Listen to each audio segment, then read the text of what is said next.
Good morning. শুরু করছি education online, আমাদের অনলাইনে ক্লাসরুম, যেখানে অবশ্যই পড়ুয়া বন্ধুরা কিন্তু তোমরা চলে এসেছো টেলিভিশনের ওপারে। তো প্রথমেই বলে দেবো আজকে কোন ক্লাস এবং কোন সাবজেক্ট নিয়ে আলোচনা হবে। ক্লাস 12-এর ইংলিশ নিয়ে হচ্ছে আজকে আলোচনা। একেবারেই ক্লাস 12-এর যে সমস্ত বন্ধুরা রয়েছো, যারা এবছর ক্লাস 12-এ উঠেছো, তাদের পাশাপাশি যারা এবছর পরীক্ষা দেবে, বোর্ডের পরীক্ষা যারা দেবে, তাদের সবার কাছে কিন্তু এই ক্লাসটা ভীষণ ইম্পর্টেন্ট। আর বিশেষ করে যারা বোর্ডের পরীক্ষা দেবে, তোমরা তো একেবারে লাস্ট মিনিটের যে প্রস্তুতি আমরা বলি, সেটাতে তোমরা ব্যস্ত রয়েছো। বিভিন্ন ধরনের টেস্ট পেপার তোমরা সলভ করছো। আর সব থেকে বড় সুযোগ যেটা থাকছে, যে এই যে অনলাইন ক্লাসরুম তোমাদের সামনে চলে আসছে, যেখানে বিভিন্ন স্কুলের বিভিন্ন শিক্ষক শিক্ষিকারা আসছেন, তোমাদেরকে পড়াচ্ছেন, তোমাদের পছন্দের বিষয়গুলি নিয়ে তোমাদের সমস্ত যে ডাউটস রয়েছে সেগুলো ক্লিয়ার হয়ে যাচ্ছে। তো আজকে ইংরেজি নিয়ে যখন আলোচনা হবে, আমি বলবো তোমরা অবশ্যই খুব মন দিয়ে শুনবে ক্লাসটা। আর যদি তোমাদের কোনো প্রশ্ন থাকে, তোমরা কিন্তু অবশ্যই সেটা সরাসরি জিজ্ঞেস করবে। আজকে আমাদের সঙ্গে স্টুডিওতে উপস্থিত রয়েছেন কদম্বগাছি HKMCH হাই স্কুল থেকে স্যার হিমাংশু দেবনাথ। অনেক স্বাগত আপনাকে স্যার অনুষ্ঠানে। নমস্কার। অনেক ধন্যবাদ স্যার, আপনি এসেছেন। এবং তোমরা তো এর আগেও হিমাংশু স্যারের ক্লাস করেছো, তোমরা দেখেছো। তো স্যার আজকে কি পড়ানো হচ্ছে একটু পরে বলি। নিশ্চয়ই। হ্যাঁ, মানে বিষয়ে ঢুকতে গেলে আমাদের একটু উচিত বিষয়কে ইন্টারেস্টিং করে ঢোকা। চেষ্টা করি আমরা শিক্ষক হিসাবে পড়ানোর সময়। সবার আগেই স্বাগত জানাই আমার শিক্ষার্থী বন্ধুদেরকে। আমি বন্ধুর মতোই ছাত্রছাত্রীদের সাথে মিশতে পছন্দ করি এবং সে কারণেই তোমাদেরকে বন্ধু বলেই সম্বোধন করলাম, ছাত্র বন্ধু। তো যাই হোক, ব্যাপারটা হচ্ছে যে, আর সবার আগে আরও একটা বিষয় বলার, যে সিটিভিএন চ্যানেলকে ধন্যবাদ। এরকম একটি অনুষ্ঠান বিগত বহু দিন ধরে লকডাউনের প্রায় শুরু থেকে চালিয়ে যাওয়ার জন্য, যাতে ছাত্রছাত্রীরা কিন্তু প্রকৃতপক্ষেই উপকৃত হচ্ছে। তো আজকে আমরা তোমাদের নিয়েই কথা বলি একটু, যারা টিভিতে দেখছো আমাদেরকে, আমাদের অনুষ্ঠানটা দেখছো এবং আমাদের সাথে পড়াশুনো করার চেষ্টা করছো। তোমরা একটু টেক্সট বইটা নিয়ে নেবে, তোমাদের যে টেক্সট বই আছে মাইন্ডস্কেপ বলে। টেক্সটের নাম আমি পরে বলছি। তো তোমাদের নিয়েই বললাম যে কথা বলবো, এবং তোমাদের সাথে কথা বলার সময়ে তোমাদের মতো একটি ছেলেকে নিয়ে কথা বলবো। তোমাদের বয়স এখন কত? ওই 17-18 বছর বয়স। ভাবো, এই বয়সে আমরা যখন খেলাধুলো করি, ঘুড়ি ওড়াই, নানা রকম কাজকর্ম করি, বা আমরা পড়াশুনোর বাইরে আমাদের যদি ভাবনা চিন্তার কথা বলা হয়, তাহলে অধিকাংশেরই কিন্তু ভাবনা চিন্তা থাকবে যে একটু রিক্রিয়েশন কিভাবে হবে, একটু মজা হই হুল্লোড় কিভাবে করব। তোমরা একটু বলো তো, যে আমাদের মধ্যে আমরা কজন আছি যারা এই সময়ে সমাজ নিয়ে ভাবনা চিন্তা করি? খুব কম সংখ্যাটা। তার কারণ আমাদের সামনে সমাজ নিয়ে ভাবনার উপাদান কিন্তু খুব কম আসে। অথচ এই বয়সে দাঁড়িয়ে একটি ছেলে সুদূর ফ্রান্সে বসে, সে আজ থেকে কয়েকশো বছর আগে সে ফ্রান্সে বসে একটি সমাজের কালো বিষয়, কলঙ্কিত বিষয়কে সমাজ থেকে দূরীভূত করার জন্য কলম তুলে নিয়েছিল হাতে। যে আমরা যে বয়সে আমাদের ক্রিয়েটিভ ওয়ার্কগুলো শুরু করতেই পারি না, সেই বয়সে তার ক্রিয়েটিভ ওয়ার্ক শুরু এবং শেষও হয়ে গেছে। এবং সেই ছেলেটি বেঁচেছে মাত্র 37 বছর। হ্যাঁ, তোমরা এতক্ষণে বুঝতে পেরেছো দেশের নাম, বয়স ইত্যাদি ধরে আমি আর্থার র্যাবোর কথা বলছি। অনেকে আর্থার রিম্বার্ট বলো। তো আর্থার র্যাবো, যার লেখা অ্যাসলিপ ইন দ্য ভ্যালি, আমরা পড়ব আমাদের আজকের টেক্সটে। মূল কবিতা ফরাসি ভাষায় লেখা। কবিতার নাম লে ডরমার ডু ভাল। এই কবিতাটি ফরাসি ভাষায় লেখেন আর্থার র্যাবো, ট্রান্সলেট করেন পল শামিত। এই পল শামিত ইংরেজিতে অনুবাদ করেন। এর বিভিন্ন অনুবাদ কিন্তু রয়েছে, বিভিন্ন সময়ে প্রকাশিত হয়েছে বিভিন্ন পত্রপত্রিকায়। তবে West Bengal council of higher secondary education, এরা কিন্তু এই পল শামিতের যে ট্রান্সলেশন, সেটাকেই মান্যতা দিয়ে আমাদের সিলেবাসে প্রেসক্রাইব করেছে। তো যারা একটু অ্যাডভান্স স্টুডেন্ট, তারা MCQ SAQ এর জন্য যখন প্রিপারেশন নেবে, তখন তোমরা কি করবে? তখন তোমরা এই তথ্যগুলো কিন্তু মাথায় রাখবে। আমরা বিভিন্ন স্লাইড তোমাদেরকে দেখাবো, বিভিন্ন প্রেজেন্টেশন তোমাদের হবে, অনস্ক্রিন চলতে থাকবে। তো তোমরা সেই বিষয়গুলো একটু নোট ডাউন করে নেবে। আরেকটি বিষয় অনুষ্ঠানের শুরুতেই বলে দিচ্ছি, সেটি হচ্ছে যে এই টোটাল প্রোগ্রামটা কিন্তু ইউটিউব লাইভ এবং ফেসবুক লাইভেও চলছে। তো পরবর্তীকালে তোমরা যদি কোনো জিনিস এখানে মিস করে যাও, তোমরাও কিন্তু সেখান থেকে স্ক্রিনশট নিয়ে বা সেটাকে প্রোগ্রামটাকে আবারও দেখতে পারবে। এটা কিন্তু তোমাদের কাছে একটি প্লাস পয়েন্ট। তো চলো আমরা কবিতা শুরু করব।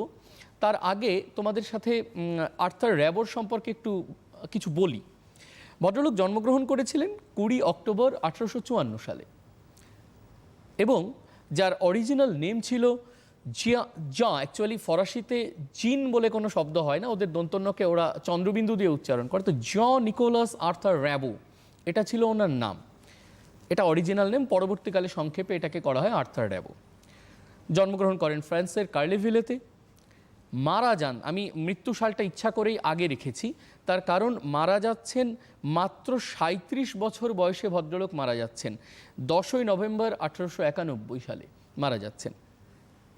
লিখেছেন মাত্র বড়জোর 5 বছর, 1870 থেকে 1875। এবং এইটুকু সময়ে লিখে ভদ্রলোক কী কী কাণ্ড ঘটিয়েছেন দেখো।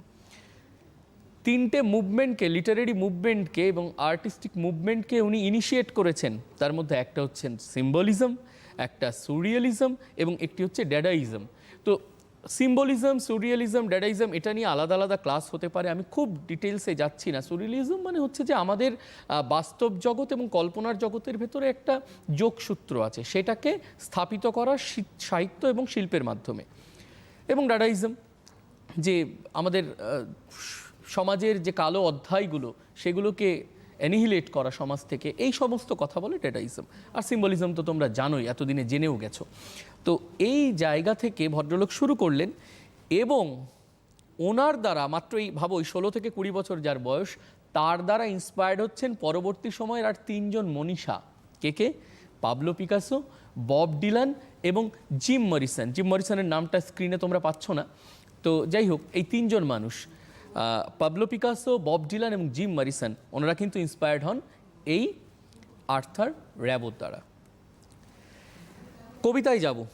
কবিতায় যাওয়ার আগে আমরা একটু কথা বলি তোমাদের সাথে। যুদ্ধ মানে আমাদের কাছে কি বলা হয়েছে? ছোটবেলা থেকে আমরা যতগুলো প্রফেশনের নাম শুনে এসেছি তার মধ্যে সব থেকে গ্লোরিফাইড প্রফেশন বোধ হয় সোলজারিং, অর্থাৎ সৈন্যবৃত্তি।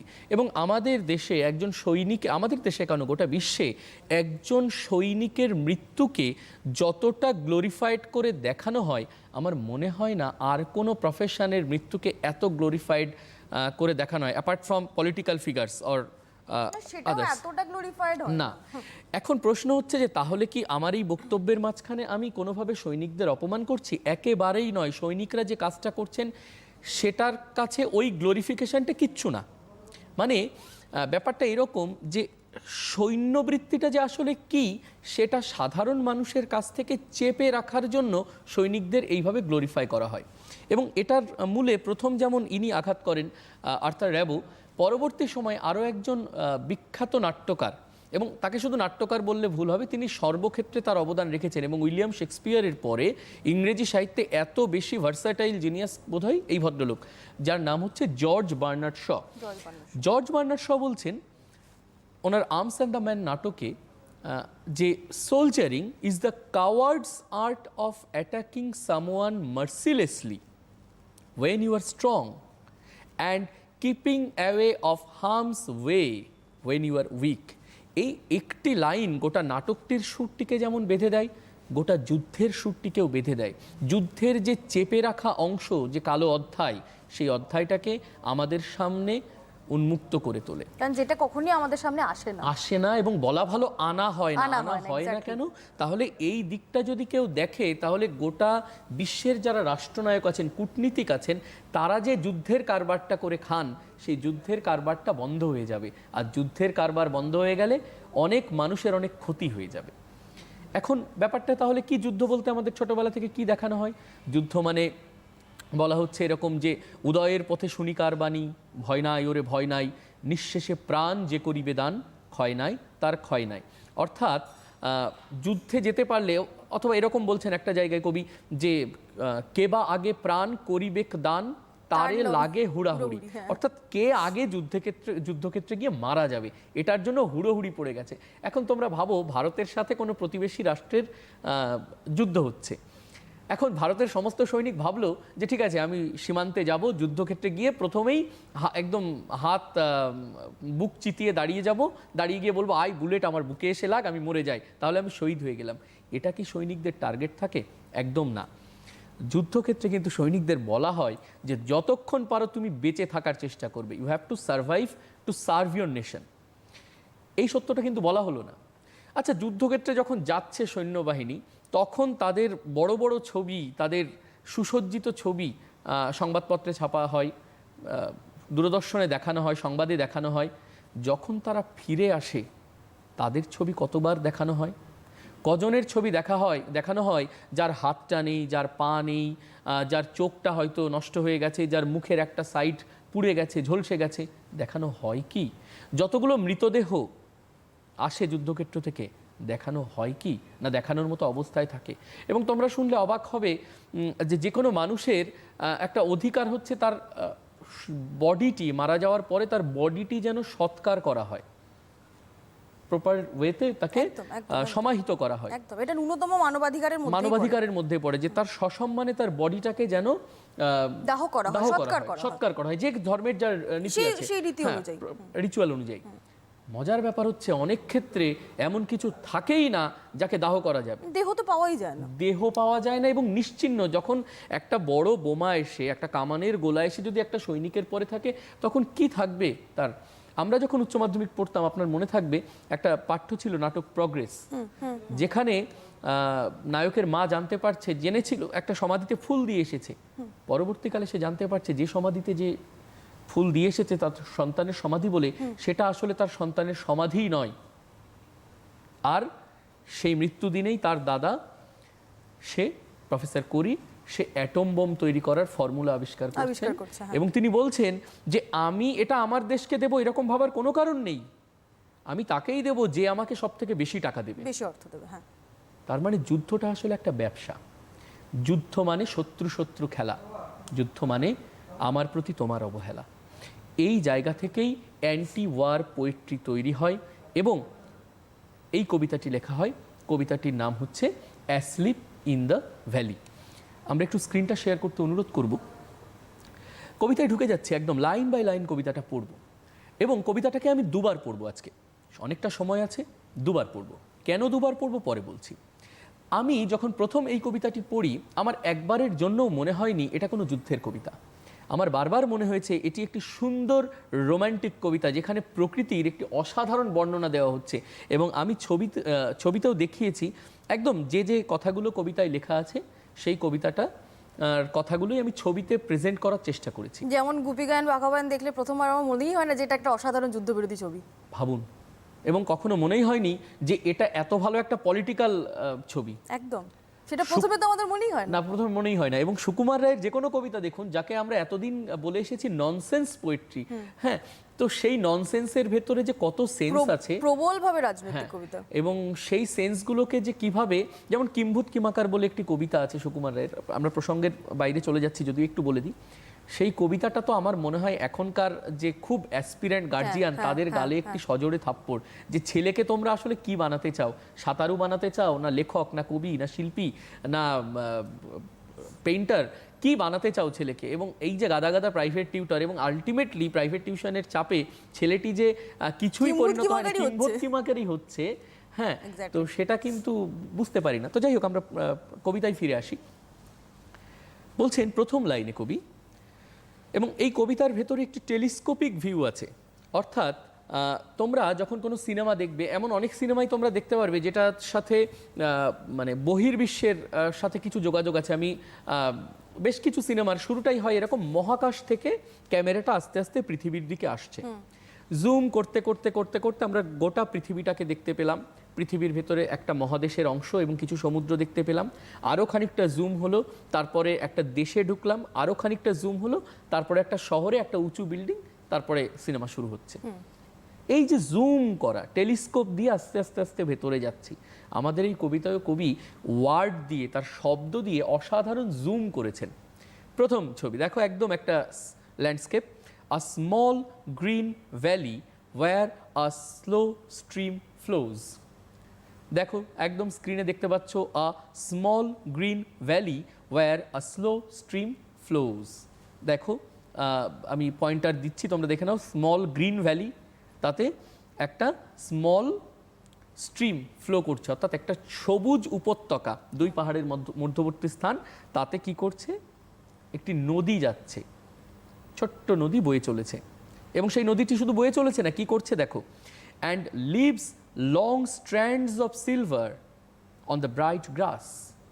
সে রেখে যাচ্ছে, নদীটা বয়ে যাওয়ার সাথে সাথে রেখে যাচ্ছে একটা রূপালী বিনুনি, মানে সুতো বা দড়ি যখন বিনুনি করা হয় সেই বিনুনিটাকে রেখে যাচ্ছে, যেন একটা চুলের বেনি কেউ এখানে ফেলে দিয়েছে, বাট সেই বিনুনিটা কীরকম, সিলভার। এবং সেই কোথায় রেখে যাচ্ছে, ঘাসের উপরে। অর্থাৎ এতটা রোদ পড়ছে সেখানে, এতটা সূর্যের আলো পড়ছে, যেটা সেখানে একটা রূপালী, নদীটাকে একটা রূপলি পাতের মতো, রূপলি বিনুনির মতো যেন ওখানে কেউ বিছিয়ে দিয়েছে। এত সুন্দর একটা ছবি। From the mountain top streams the sun's rays. তোমরা দেখতে পাচ্ছ সূর্যের আলো যেখানে যেখানে পড়েছে ছবিতে, সেখানে অনেক বেশি উজ্জ্বল। From the mountain top streams the bright sun rays, from the mountain top streams the sun rays. They fill the hollow full of light.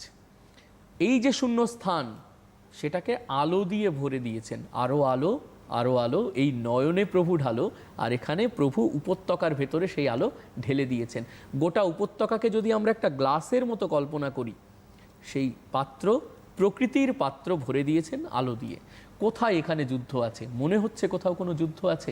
আমার তো এখনো মনে হয়নি। চলো পরের 4 লাইনে যাই। এবার আরও একটু জুম করেছেন কবি, আরও খানিকটা জুম হয়েছে। জুম হয়ে কবি বলছেন আ সোলজার ভেরি ইয়াং। তাহলে দুটো জিনিস পেলাম, একজন সৈনিক, সে কেমন, very young, lies open mouth, মুখ হাঁ করে শুয়ে আছে। মুখ হাঁ করে কখন মানুষ শুয়ে থাকে? মুখ হাঁ করে শুয়ে থাকে যখন আমরা গভীর ঘুমে নিমজ্জিত থাকি, আমাদের আর মানে কোনো রকম কোনো কন্ট্রোল থাকে না বডির উপরে, মুখ হাঁ করে একদম সাউন্ড স্লিপ আমরা দিচ্ছি। এত সুন্দর আরামের বিছানায় উনি শুয়ে আছেন যেখানে ঘুম আসতে বাধ্য। A pillow made of fern beneath his head. তার মাথার নিচে একটা বিছানা করে দিয়েছে, একটা বালিশ করে দিয়েছে, পিলো। সেই পিলোটা কে করেছে? ফার্ন গাছ। পাহাড়ে ফার্ন গাছ থাকে প্রচুর, তো এত সুন্দর একটা ফার্নের ঝোপ। সেই ছেলেটি হয়তো লোভ সামলাতে পারেনি যে চলো এখানে শুয়ে পড়ি। আমাদের তাই মনে হচ্ছে, কি হয়েছে আসলে পরে বলছি। asleep, ঘুমিয়ে আছে। stretched in the heavy undergrowth, শুয়ে আছে যেখানে তার নিচে প্রচণ্ড ঘাস রয়েছে। হেভি আন্ডারগ্রোথ, দেখো ওর গায়ের পাশ দিয়ে ঘাস উঠে উঠে এসেছে। এবং pale in his warm green sunsoaked bed. Pale, pale মানে ফ্যাকাশে। অ্যাকচুয়ালি ফ্যাকাশে নয়, গায়ে প্রচণ্ড সূর্যের আলো টালো পড়েছে, তো যেমন আমাদের মুখে এখন আলো পড়েছে, তো কি হচ্ছে, বেশি ফর্সা লাগছে আমাকে, তাই তো। তো এই যে ব্যাপারটা, আসলে হয়তো আমি এত ফর্সা নই, তো এই যে ব্যাপারটা, আলো পড়লে একটু বেশি উজ্জ্বল লাগা, ফ্যাকাশে লাগা, অনেক সময় রং ফেটে যায় আলো পড়লে। Pale in his warm green sunsoaked bed. Warm, বিছানাটা গরম কারণ সূর্যের আলো পড়েছে। গ্রিন, সবুজ, আমরা বলেছি হেভি আন্ডারগ্রোথ, ঘাস সবুজ। সান সোকড বেড, সূর্যের আলোকে শোষণ করে নিয়েছে যারা, সেই বিছানায় সে শুয়ে আছে। আমরা পরের লাইনে যাই। His fit among the flowers. পাটা দিয়েছে কোথায় দেখো ছেলেটি, পা দিয়েছে কিছু ফুলের গাছ রয়েছে, ফুলের গাছের উপরে। হি স্লিপস, সে শুয়ে আছে। His smile is like an infant gentle without guile. তার হাসিটা মনে হচ্ছে একটা বাচ্চার হাসির মতো। আমরা যখন বড় হয়ে যাই তখন আমাদের হাসির ভেতরে নানা রকম কৃত্রিমতা চলে আসে। আমরা হাসিটাকে অনেক, মানে সেই সঞ্জীব চট্টোপাধ্যায়ের উপন্যাসের মতো বলতে হবে, চাপা হাসি মাপা কান্না। তো আমাদের হাসি কান্না সব কিছুই আমরা পরিমিতি বোধ দিয়ে সেটাকে কৃত্রিম করে ফেলি, আর্টিফিশিয়াল করে ফেলি। কিন্তু এখানে কি হচ্ছে, এখানে যখন ঘুমিয়ে যায় তখন যদি মানুষ হাসে, স্বপ্নে হাসে, সেই হাসিটা কেমন হয়, একদম বাচ্চার মতো। একটি বাচ্চা যেমন করে হাসে ঠিক তেমন হাসি থাকে। জেন্টল, শান্ত, উইদাউট গাইল, তার ভেতরে কোনো পাপ নেই, অপাপ বিদ্ধ হাসি। আহ নেচার, কিপ হিম ওয়ার্ম। কবি এখানে নেচারকে পার্সোনিফাই করছেন এন ক্যাপিটাল দিয়ে। নেচার হচ্ছে প্রকৃতি, প্রকৃতি মা। মা যেমন সন্তান শুয়ে পড়লে সন্তানের গায়ে কাঁথাটি বা কম্বলটি বা বেডশিটটি টেনে দেয় যাতে রাত্রে সন্তানের ঠান্ডা না লাগে, প্রকৃতি মাকে কবি অনুরোধ করছেন যে ছেলেটির যেন ঠান্ডা না লাগে।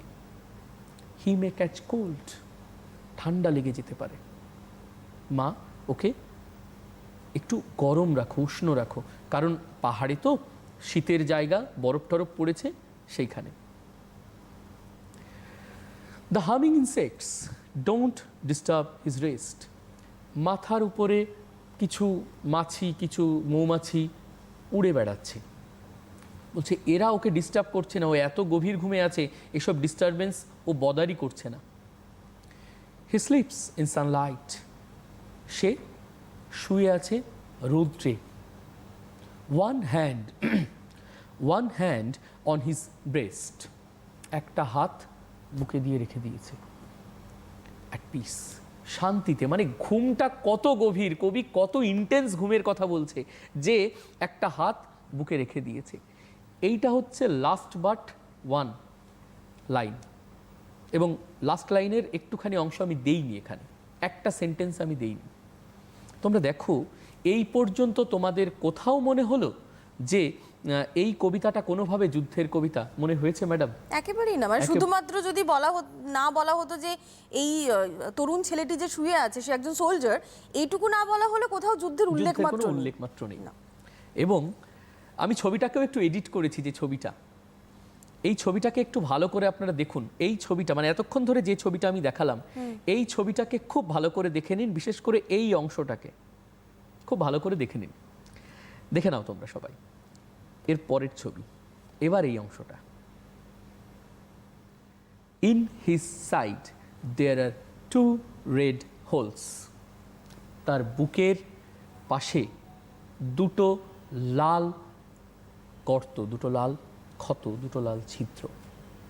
এই লাইনটা এক ঝটকায় আমাদের সমস্ত ভাবনাকে নষ্ট করে দেয়, ধূলিসাৎ করে দেয়। এতক্ষণ পর্যন্ত সুন্দর প্রকৃতির যা কিছু চিত্র আমরা আমাদের মনের ভেতরে এঁকেছিলাম সমস্তটাই নষ্ট করে দেয়, পণ্ড করে দেয়, এবং আমাদেরকে দ্বিতীয়বার করে ভাবতে বাধ্য করে যে আসলে এই কবিতাটা কিসের কবিতা, এবং কত কিছু ভাবার আছে এই কবিতার ভেতরে। আসলে এই যে 2 red holes, এই রেড হোলসটা শুধুমাত্র ওই ছেলেটিকে নষ্ট করেনি, ওই ছেলেটির জীবনটাকে নষ্ট করেনি, এই 2 red holes হঠাৎ করে এই কবিতাটিকেও নষ্ট করে দিয়েছে।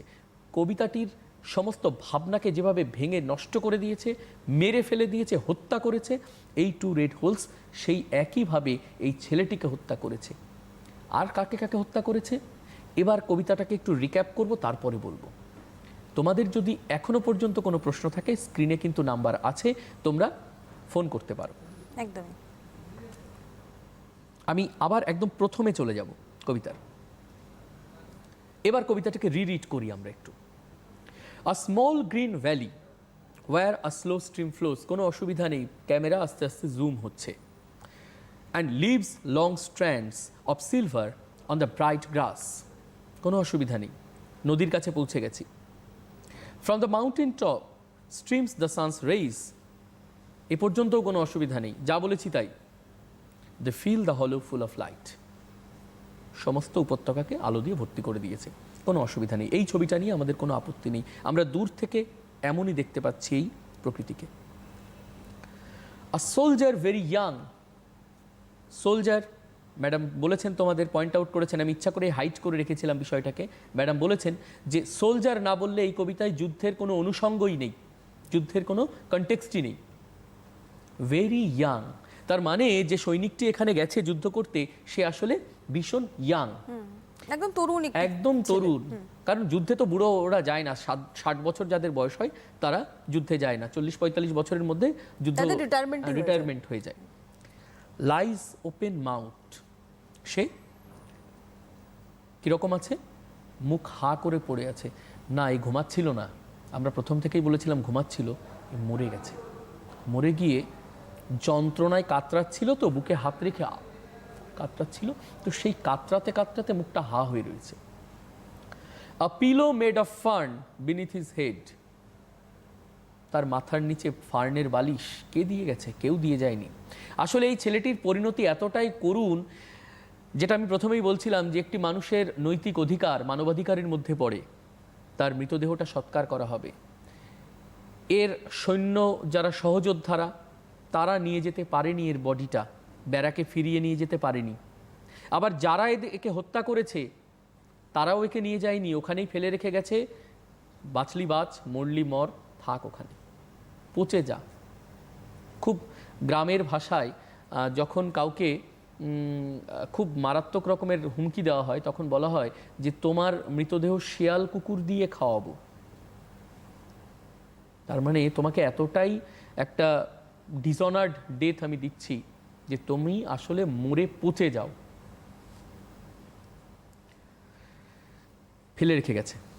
তাহলে এই ফান্ডটা কেন হলো না, ওর বডিটা মানে পচতে শুরু করে দিয়েছে, এবং পচতে পচতে সেখান থেকে ফার্ন এমন একটি উদ্ভিদ যারা এই মৃতজীবী পুষ্টি, মৃতজীবী ফার্নকে আমরা মৃতজীবী বলি, তো সেই মৃতজীবী মৃত দেহের পাশ থেকে সে পুষ্টি উপাদান নিয়ে বেড়ে উঠছে।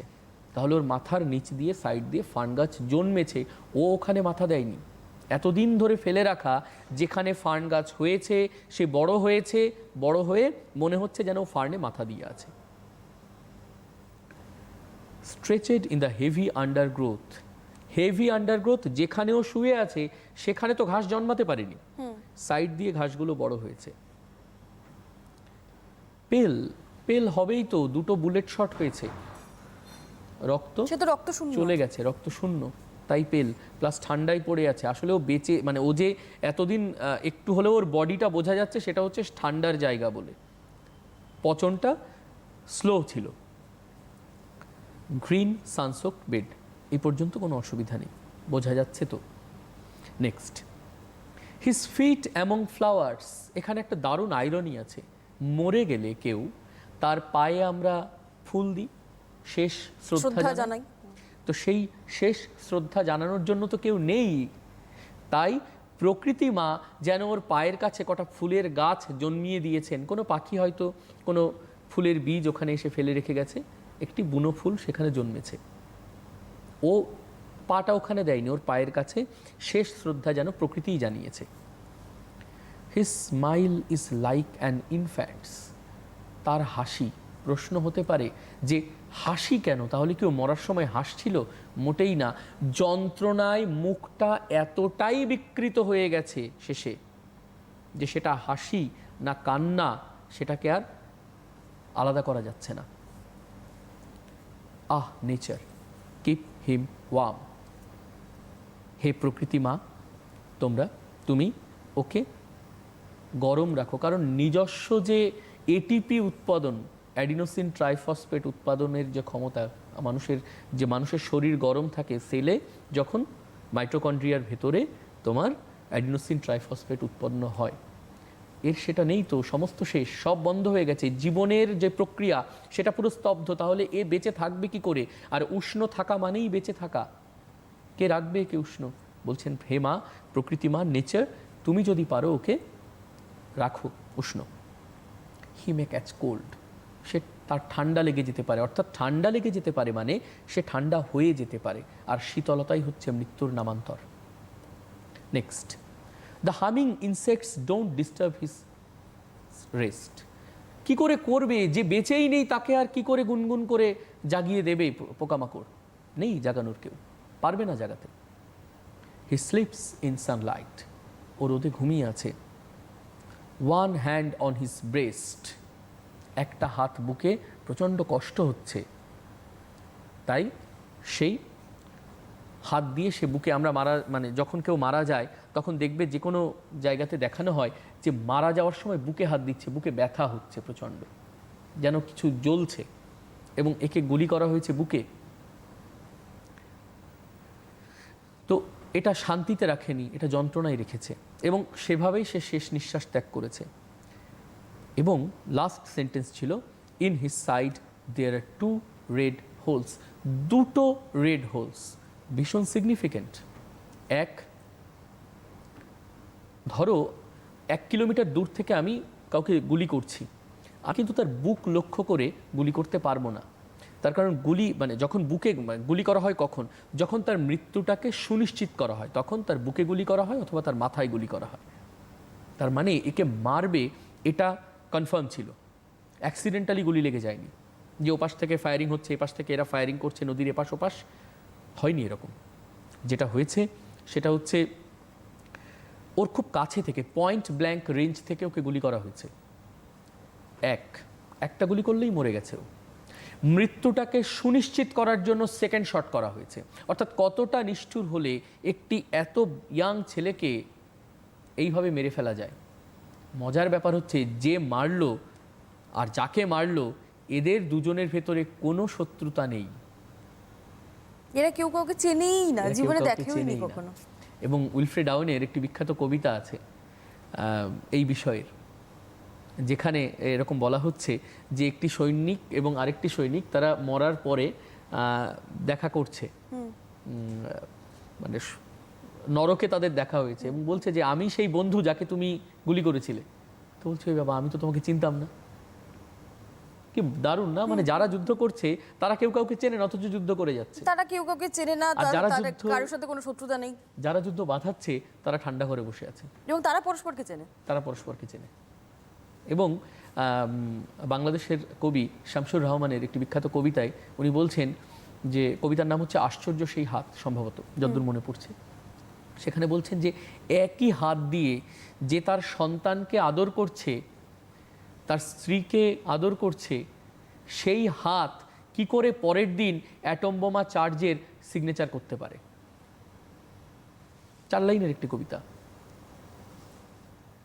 এবং যুদ্ধের নৃশংসতার বিবরণ যদি তোমাদের পড়তে হয়, তোমরা একটু নারায়ণ সান্যালের বিশ্বাসঘাতক পড়ো। সেখানে দেখতে পাবে সেকেন্ড ওয়ার্ল্ড ওয়ারে জাপানের 5টা শহরকে অক্ষত রাখা হয়েছিল। যে ওপেনহাইমার, যাকে অ্যাটম বোমার জনক বলা হয়, তিনি বলছেন যে এই 5টা শহর, হিরোশিমা, নাগাসাকি, কিয়োটো আর এরকম কি কি শহর ছিল, এই 5টা শহরকে বলেছিল একদম অক্ষত রাখতে হবে। তার কারণ এদের যে কোনো দুটোর ওপরে ওই অ্যাটম বোম চার্জ করা হবে। কারণ তারা দেখতে চেয়েছিলেন যে একটা অ্যাটম বোম ঠিক কতটা ক্ষতি করতে পারে একটা শহরের। কি করতে পারে আমরা 6ই আগস্ট এবং 9ই আগস্ট 1945 সালে আমরা দেখেছি। এবং কি মানে যুদ্ধটাকে যে কি মারাত্মক খেলার পর্যায়ে নিয়ে গেছে, কি যুদ্ধ যেন একটা মারাত্মক তামাশা। একটা বোমের নাম দিচ্ছেন লিটল বয়। মানে এই যে দেখো ছোট্ট একটা বালক পাঠিয়ে দিলাম তোমাদের দেশে, কি করে এসছে দেখো। আর আরও যদি দেখতে চাও পরের জন ফ্যাটম্যান, মানে ও যদি ছোট হয় এ হচ্ছে বড় ভাই। কি মারাত্মক তামাশা করেছে মানব জাতির সাথে, বুঝতে পারছো? সেই যুদ্ধের বিরুদ্ধে কলম ধরলেন আর্থার র্যাবো, পরবর্তীকালে উইলফ্রেড আওয়েন, সিগফ্রিড সাসুন, এরা সবাই লিখেছেন। এবং এদের টার্গেট ছিল যুদ্ধের ভয়ঙ্কর দিকগুলোকে মানুষের সামনে তুলে ধরা, তুলে ধরে যুদ্ধের গ্লোরিফিকেশন না করে যুদ্ধের ভয়ঙ্কর দিকটা মানুষের সামনে তুলে ধরে আমরা চেষ্টা করেছি যুদ্ধের থেকে মানুষকে সরিয়ে আনতে। পারিনি আমরা, পারবো না আমরা। কারণ মানুষের চেতনার বিপ্লব যতদিন না হবে, মানুষ যতদিন এই ফিউটিলিটি অফ ওয়ার বুঝতে না পারবে, ততদিন যুদ্ধ বন্ধ হবে না। এই যে ছেলেটি যাকে খুন করে ফেলা হলো, এ হয়তো খুব ভালো গান গাইতে পারতো, এ হয়তো খুব ভালো ছবি আঁকতে পারতো, পরবর্তীকালে বিজ্ঞান সাধনার ক্ষেত্রে এ হয়তো একটি বড়সড় অবদান রাখতে পারতো। তা না করে বাধ্যতামূলকভাবে একে যুদ্ধের অঙ্গনে পাঠিয়ে দেওয়া হলো, যুদ্ধের ময়দানে পাঠিয়ে দেওয়া হলো। তোমাকে যুদ্ধ করতে হবে, তখনকার দিনে যুদ্ধে যাওয়া ছিল বাধ্যতামূলক। এবং তার সেই সম্ভাবনাকে হত্যা করা হলো। বলছিলাম না যে এই 2 বুলেট শটস এরা কি কি হত্যা করেছে তোমরা জানো না, আমি পরে বলবো। এই সম্ভাবনাকে হত্যা করেছে, একটি বৃহৎ সম্ভাবনাকে হত্যা করেছে এই বুলেট শটস। আমাদের আশাকে হত্যা করেছে। একজন সৈনিক মারা গেল, একজন সৈনিক মারা গেলে আমাদের দেশে যে কোনো সংবাদে কি পাঠ করা হয় যে পুলওয়ামাতে জঙ্গি হানা হয়েছে এবং সেখানে এতজন বীর জওয়ান শহীদ হয়েছেন, এতজন বীর জওয়ান শহীদ হয়েছেন, 42 জন বীর জওয়ান শহীদ হয়েছেন। 42 একটি সংখ্যা। অর্থাৎ মারা যাওয়ার পরে একজন সৈনিককে যতই গ্লোরিফিকেশন করা হোক না কেন, তাকে যতই গ্লোরিফাই করা হোক না কেন, সে আসলে একটি সংখ্যা। অনেকে তাদের তো সেই কাছে- সংখ্যার মধ্যেও আসতে পারে না, অনেকে সেই সংখ্যার মধ্যেও কারণ আসতে পারে। সঠিক সংখ্যাটা কোনোদিন সামনে আসে না। আসে না, সঠিক সংখ্যা সামনে আসে না। তাহলে সে তো আসলে সংখ্যা, কাদের কাছে সংখ্যা? ওই যুদ্ধের কারবারিদের কাছে সংখ্যা। কিন্তু তার মা যে তার সন্তানকে হারালো, তার কাছে কি কেবলই সংখ্যা? তার স্ত্রী যে তার স্বামীকে হারালো, সংখ্যা। যে মেয়েটা আর কোনোদিন বাবা বলে কাউকে ডাকতে পারবে না, বা যে ছেলেটা আর কোনোদিন কাউকে বাবা বলে ডাকতে পারবে না, তার কাছে সংখ্যা। যে লোকটি যুদ্ধে যাওয়ার আগে মেয়েকে বা ছেলেকে প্রতিশ্রুতি দিয়ে গিয়েছিল যে এবার ফিরে এসে আমরা ওইখানে বেড়াতে যাব, কাশ্মীরে বেড়াতে যাব, হয়তো সেই কাশ্মীরেই ছেলেটি শেষ নিঃশ্বাস ত্যাগ করেছে, হতেই পারে। তো এই জায়গা থেকে যুদ্ধের ফিউটিলিটি অর্থাৎ ব্যর্থতা কবি দেখিয়েছেন আমাদের এই কবিতায়। কবিতার আলোচনা শেষ করব, এবার আসবো একটু পরীক্ষামুখী আলোচনাতে। অ্যাসলিপ ইন দ্য ভ্যালি থেকে আমি 6টা কোশ্চেন স্ক্রিনে দিয়েছি।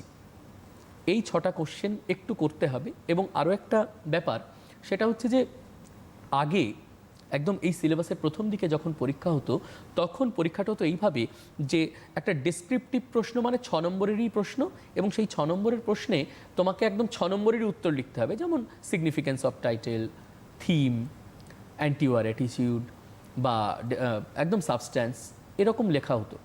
এখন উচ্চ মাধ্যমিক শিক্ষা সংসদ কিন্তু আর সেটা করছে না। তারা কি করছে, একটি ছোট লাইন তুলে দিচ্ছে এবং সেটা থেকে reference to the context type question আসছে। এবং এই reference to the context type কোশ্চেনে তোমাকে যতগুলো পার্ট আছে সেই পার্ট ধরে কিন্তু তোমাকে আনসার করতে হবে, এবং আনসার করতে পারলে তুমি সঠিক নাম্বার পাবে। আমরা সময়ের একদম শেষের দিকে যাচ্ছি আস্তে আস্তে। আমি কোশ্চেনগুলো স্ক্রিনে একটু শেয়ার করতে অনুরোধ করব, এটার স্ক্রিনশট নিয়ে নেবে। আমি একটু পড়েও দিই কোশ্চেনগুলো। Give a description of the valley as found in the poem asleep in the valley. অর্থাৎ অ্যাসলিপ ইন দ্য ভ্যালিতে যে ভ্যালিরটা আমরা দেখতে পাচ্ছি, আমি প্রথমেই বলেছি একটা রোমান্টিক পিকচার রেখেছেন, একটা পেন পিকচার রেখেছেন, অসাধারণ, সেই ভ্যালির বর্ণনা। সেকেন্ড কোশ্চেন, দেখো লাইন তুলে প্রশ্নের কথা বলেছিলাম, লাইন তুলে প্রশ্ন আছে। A soldier very young lies open mouth. Where was the soldier found lying and how? কোথায় সৈন্যটি পড়ে আছে এবং কিভাবে পড়ে আছে? How does the poet describe the soldier's face? একদম ওই লাইক অ্যান ইনফ্যান্ট এবং উইদাউট গেল, এটা বললেই হয়ে যাবে, জেন্টল উইদাউট গেল। Why এবং ওপেন মাউথ, এই কথাটাও বলতে হবে। Why according to you was he lying open mouth? আমাদের মতে, তোমার মতে ছেলেটি কেন শুয়ে আছে ওইভাবে? বলবে যে যুদ্ধে মারা গেছে। হ্যাঁ, এবং এটা ছিল ফ্র্যাঙ্কো প্রুশিয়ান যে ওয়ার 1870 সালে হয়েছিল সম্ভবত, সেই যুদ্ধে সৈনিকটি মারা গেছিল। He smile without guile. Mention the figure of speech. Figure of speech মানে অলংকার। এখানে কোন অলংকার ব্যবহার করা হয়েছে, কোন ফিগার অফ স্পিচ ব্যবহার করা হয়েছে বলবে। Mention the figure of speech used here. What does the poet want to mean here? কবি এখানে কি বোঝাতে চেয়েছেন? The humming insects don't disturb his rest. যে পতঙ্গগুলো রয়েছে তারা ওর রেস্টকে কোনোভাবে ডিস্টার্ব করতে পারছে না। Who rest and where? সহজ উত্তর 2 নম্বর। What put him to rest? কি তাকে রেস্টে ফেলে দিয়েছে? Why can't the insects disturb his rest? কেন ইনসেক্টরা রেস্ট নিতে পারছে না? তাহলে দেখছো অনেকগুলো পার্ট আছে এবং সেই পার্ট অনুযায়ী কিন্তু নাম্বার হবে। লিখলে 6 পাওয়ার জায়গা আছে। Last 5 number question. In his side are 2 red holes. পাশে 2 red holes. Who is the person referred to here? What do the 2 red holes signify? বলবে যে কি সিগনিফাই করছে। অবশ্যই একটা বুলেট শট, 2 বুলেট শটস, এবং সেটা হচ্ছে death of the soldier signify করছে। What attitude of the poet towards war is reflected here? যুদ্ধের প্রতি লেখকের কি অ্যাটিটিউড, কি মনোভাব, সেটা এখানে প্রকাশিত হচ্ছে, সেটা বলতে হবে। Last, bring out the anti war attitude of the poet or poem. Anti war attitude, যে আলোচনাটা আমরা এতক্ষণ ধরে করলাম সেটা। তবু এই লাস্ট কোশ্চেনটি এবং এরকম আরও কিছু প্রশ্ন যার একটি উত্তর হবে, তেমন একটি মডেল আনসার আমি তোমাদের স্ক্রিনে শেয়ার করছি। একটা মডেল আনসার। কোশ্চেনগুলো একটু পড়ে নিই। Bring out the central idea, theme, irony, substance of the poem, or justify the title of the poem. এখানে একটি স্টার দিয়ে 1 দেওয়া আছে, মানে ওই স্টার 1 নাম্বার সেন্টেন্সটি তোমাকে লিখে দিতে হবে। গোটা আনসারটা তো লিখতেই হবে, লাস্টে ওই সেন্টেন্সটা লিখতে হবে। আচ্ছা, bring out the anti war attitude of the poem, একটু আগেই বললাম প্রশ্নটার কথা। সেটা যদি থাকে তাহলে লাস্টের একদম লাস্ট সেন্টেন্সটা লিখতে হবে, এবং স্টার দিয়ে 1 যে সেন্টেন্সটা, এই সেন্টেন্সটা কিন্তু লেখা যাবে না সেক্ষেত্রে। আচ্ছা, আর how does Rimbaud describe the futility of war in the poem? সেক্ষেত্রে এই উপরের অংশটুকু স্টার পোর্শনের লাইনটুকু না লিখলেই হবে। তো এই হচ্ছে আমাদের টোটাল কবিতার প্রশ্ন। তোমরা একটা স্ক্রিনশট নিয়ে নিলে তোমাদের পরীক্ষার জন্য প্রিপারেশন নিতে খুব সুবিধা হবে। তোমাদের যদি কোনো প্রশ্ন থাকে তো তোমরা করতে পারো। আমাদের কবিতার আলোচনা আপাতত এখানেই শেষ, বাদবাকি আর দু চারটে কথা আছে, সেটা পরে বলছি। একটা ফোন নিয়েই নেবো এর ফাঁকে, একজন ফোনে আছে আমাদের সঙ্গে। হ্যালো হ্যালো, নমস্কার, আমি বাঁকুড়া থেকে বলছি। হ্যাঁ বলো। হ্যাঁ স্যার, একটা গ্রামারের সমস্যা আছে। ওই একটা গ্রামার আর কি টেক্সট বই আটকে আছে, ওটা একটু জানতে চাইছি। হ্যাঁ বলো, কি জানতে চাইছো বলো। হ্যাঁ, গ্রামারটা হচ্ছে my friend said to me when I was having tea, my brother was eating rice. আরেকবার একটু বলবে? আরেকবার বলো। My friend said to me, when I was having tea, my brother was eating rice. বলো। My brother was sitting right হ্যাঁ, then. তারপর? তারপর কি চাই, মানে এটা কি করতে হবে? এখান থেকে তোমার সমস্যাটা কি? এখান থেকে স্যার এটা ন্যারেশন চেঞ্জ করতে বলেছি, এটা কি একটু আচ্ছা, তুমি এটা ন্যারেশন চেঞ্জ করতে পারছো না। হ্যাঁ আচ্ছা, ঠিক আছে, বুঝে গেছি। বুঝতে পেরেছি। তো দেখো, তোমাকে আমি খুব সংক্ষেপে উত্তরটা আগে বলি। My friend said to me আছে, তাহলে মাই ফ্রেন্ড টোল্ড মি হবে ন্যারেশন চেঞ্জের যে নিয়ম।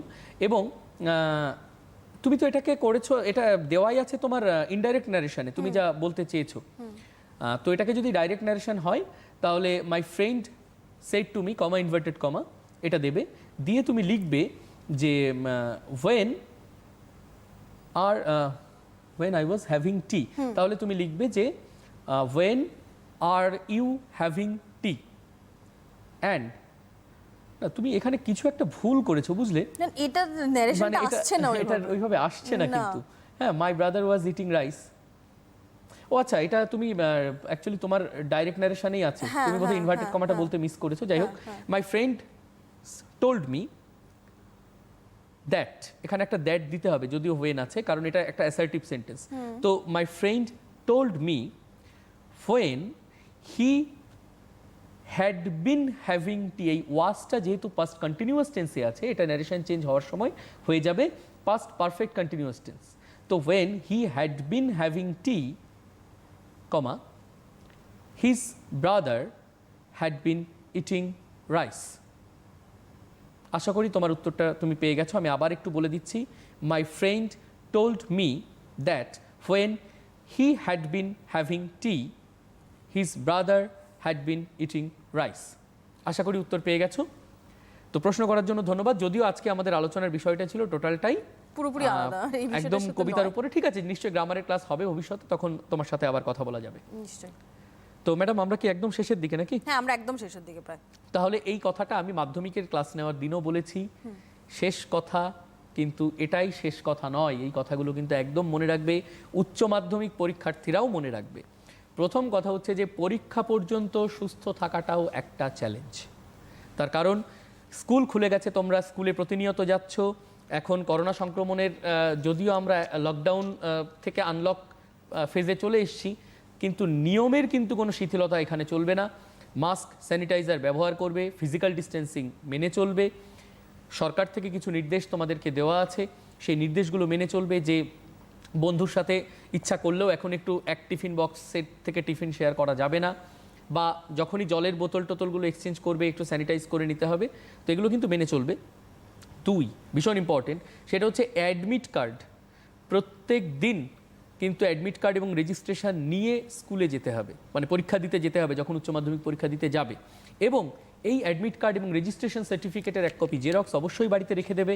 তার কারণ যদি অ্যাডমিট কার্ড হারিয়ে যায় পথে, হতেই পারে আগের দিন পরীক্ষা দিতে গিয়ে এত ভালো পরীক্ষা দিয়েছো যে আনন্দে ফেলে রেখে চলে এসেছো, পরের দিন গিয়ে আর খুঁজে পাচ্ছ না, তখন কান্নাকাটি। মানে আনন্দ, আগের দিনের আনন্দর পরিমাণ ইজ ইকুয়াল টু পরের দিনের দুঃখের পরিমাণ। এটা যাতে না হয়, বাড়িতে এক কপি জেরক্স রেখে দেবে। স্মার্টফোন এখন সবার আছে, ছবি রেখে দেবে তুলে, যাতে বিষয়টাকে সামাল দেওয়া যায় এবং ঘাবড়ে যাবে না কোনোভাবে। তো কারণ সিস্টেমটা টোটালটাই তোমাদের পক্ষে। পরীক্ষা ব্যবস্থা আমরা কখনোই চাই না যে তোমরা হ্যারাস্ট হও। যে কোনো প্রশ্নের উত্তর লেখার সময় অবশ্যই খাতার বাদিকে 1 ইঞ্চি, ডান দিকে 1/2 ইঞ্চি এবং উপরে 1 ইঞ্চি এই মার্জিনটা রাখবে, কারণ এখানে মার্কিং করতে হয় আমরা যারা খাতা দেখি। তোমরা যদি মার্জিন না রাখো তাহলে কি হবে, আমরা লেখার মধ্যে নাম্বারিং করব এবং পরবর্তীকালে সেই মার্কসটা যোগ করতে ভুল হতেই পারে এক্সামিনারের, এবং তুমি কিন্তু আলটিমেটলি লুজার হচ্ছ। দাগ নম্বর ঠিক প্রশ্নের মতো করেই লিখবে। যদি 1.1.1 থাকে তাহলে সেইভাবেই লিখবে। যদি 1-এর এ থাকে তাহলে 1-এর এ, 1-এর পরে যদি 1-এর পরে ফুল স্টপ আর এর পরে যদি ব্র্যাকেট থাকে তাহলে সেইভাবেই লিখবে। একটু বড় করে কোশ্চেন নাম্বার লিখবে। দুটো দাগের উত্তরের মাঝখানে অবশ্যই গ্যাপ রাখবে। যেহেতু তোমাদের কম্পোজিট পেপারে পরীক্ষা হচ্ছে না, তোমাদেরকে পরীক্ষার খাতাতেই উত্তর, আলাদা খাতা দেওয়া হচ্ছে এবং সেখানে উত্তর লিখবে। তো সেখানে তোমাদের দুটো যে প্রশ্ন, বড় প্রশ্ন, তার মাঝখানে অ্যাটলিস্ট 3 আঙুল জায়গা, এরকম 3 আঙুল জায়গা সেখানে ছেড়ে দেবে। এই 3 আঙুল জায়গা ছেড়ে দিয়ে তারপরে উত্তরটা লিখবে। নেক্সট, দাগ নম্বর বললাম প্রশ্নের মতোই লিখবে। পরীক্ষার খাতায় একদম, আমি আবারও বলছি, আগের দিনও বলেছি, লাল নীল সবুজেরই মেলা বসেছে এটা যেন না হয়।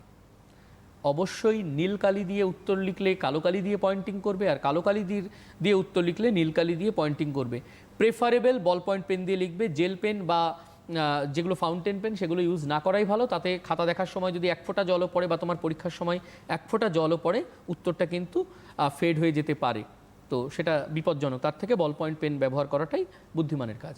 হাতের লেখাটা পরিষ্কার করবে, মানে এক্সামিনারের যেন এরকম না হয় যে তোমার হাতের লেখা বোঝার জন্য মাইক্রোস্কোপ বা টেলিস্কোপ কোনো কিছু একটা আনতে হলো, এটা যেন না হয়। এবং হাতের লেখাটা যেন মানুষের হাতের লেখাই হয়। হ্যাঁ, মানে আমাদের একটা সময় স্যাররা বলতো না যে হাতের লেখায় কি আরশোলার পায়ে কালি মাখিয়ে ছেড়ে দিয়েছিস, এটা যেন না হয়। পরীক্ষা কিন্তু জীবনে একবার, হ্যাঁ, মানে বারবার পরীক্ষা দেবে, এটা যেন না হয়। ইচ্ছা থাকলেও সেরকম চেষ্টা করো না।